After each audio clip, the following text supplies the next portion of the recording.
ईद उल अजहा करीब आते ही प्याज, आलू समेत कई सब्जियां महंगी हो गईं। सब्जी मार्केट के अदाद शुमार के मुताबिक प्याज का सरकारी नर्ख 125 रुपये किलो तक पहुंच गया।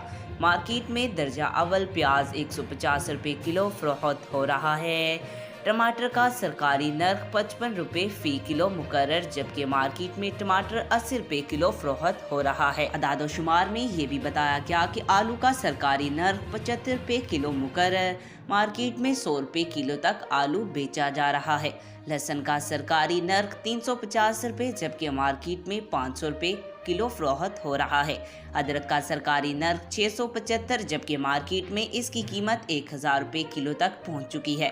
अलावा अजी बंद गोभी 50 और फूल गोभी 150 रुपये किलो फरोख्त हो रही है। लीमू का सरकारी नर्ख 400, जबकि मार्केट में 600 रुपये किलो बेचा जा रहा है। ब्रायलर गोश्त 12 रुपये किलो महंगा होने से 438 रुपये फ़ी किलो तक जा पहुंचा है, जबकि फार्मी अंडे 237 रुपये फ़ी दर्जन फरोख्त हो रहे हैं। आज तक के लिए इतना ही। मज़ीद ऐसी मालूमाती वीडियो देखने के लिए हमारे चैनल को सब्सक्राइब करें।